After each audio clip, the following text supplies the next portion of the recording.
Shankara Vilas bridge అంతా కట్టి ఇచ్చేస్తామని చెప్పాము. ఇంకా టార్గెట్ లోనే ఉన్నాం. 2 years లోపే అయిపోతుంది మనం అనుకున్న టైం లోపే. ఇందులో ఎక్కడెక్కడ హార్డిల్స్ ఉన్నాయనే దాని మీద రివ్యూకి వచ్చాం.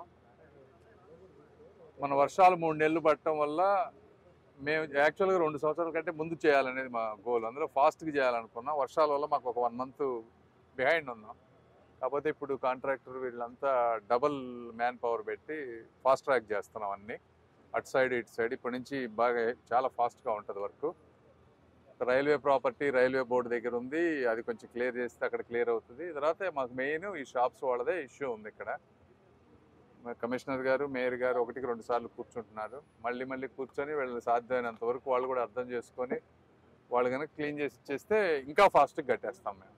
సో దాని గురించే వచ్చాం, ఎక్కడ బాటిల్ నెక్స్ ఉన్నాయని. ప్రస్తుతానికి బాగానే ఉందంతా, ఇబ్బంది ఏం లేదు వర్క్ జరగటానికి. కానీ బట్ వీళ్ళు కూడా క్లియర్ చేస్తే స్లాబ్స్ అవన్నీ పైన వేయటానికి కొంచెం ఫాస్ట్గా ఉంటుంది అనేది. వాళ్ళందరూ సహకరించాలి. మీడియా మిత్రులు మీరు కూడా ఇది తప్పదు, ఇది దాన్ని ఎట్లా చేస్తే బాగుంటుందో మీరు కూడా ఆలోచించి మీరు కూడా సహాయం చేయాలి ఈ విషయంలో. ఓకేనా సార్? నందివెలుగు బ్రిడ్జి మార్చి కల్లా ఇచ్చేస్తామమ్మా, అయిపోతుంది. అది కూడా దాదాపు 2-3 స్లాబ్లు అయిపోయినాయి.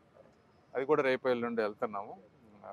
అన్ని ఆన్ ట్రాక్. ఏ రోజైతే మీ టైం లైన్ ఏది ఇచ్చామో దానికంటే 1 నెల ముందే చేస్తాం. 1 నెల కూడా ఎక్స్టెన్షన్ అనేది ఉండదు. అన్నీ కూడా టైమ్స్ కూడా కాంట్రాక్టర్లు డిస్ప్లే బోర్డ్స్ పెడతారు, ఏ పిల్లర్ ఎప్పుడు వేస్తారు, ఇవన్నీ మీకు కూడా క్లారిటీ ఉండే విధంగా. మిర్చి యార్డ్ది కూడా మిర్చి యార్డ్ది January 15th మిర్చి యార్డ్ది 2 పిల్లర్స్ పైన చేసి వెహికల్స్ పోయే విధంగా ఉంటుంది. దిగే ర్యాంపు అది కొద్దిగా ఇంకొక 1-2 months టైం పడుతుంది. కానీ మిర్చి యార్డ్ వెహికల్స్ వెళ్ళడానికి January 15th అయిపోతుంది ఎట్టి పరిస్థితుల్లో. ఓకేనమ్మా, మేము జనరల్గా బాగానే ఉందన్నారు. బట్ ఇంకోసారి నేను మళ్ళీ రివ్యూ చేస్తాను. ట్రాఫిక్ది వదిలే టైంలో ఆ టైంలో ఉండట్లేదంటారా? ఓకే, మళ్ళీ నేను ఒకసారి ఎస్పీ గారితో రివ్యూ చేస్తాం. మా వాళ్ళు ఇక్కడ ట్రాఫిక్ పోలీసులు ఉన్నారు, మాట్లాడతాను. ఓకే, బట్ ఓవరాల్గా బాగానే ఇప్పుడున్న పరిస్థితులు ఇన్ని వర్కులు జరుగుతున్నా కూడా జనరల్గా బెటర్గానే ఉంది.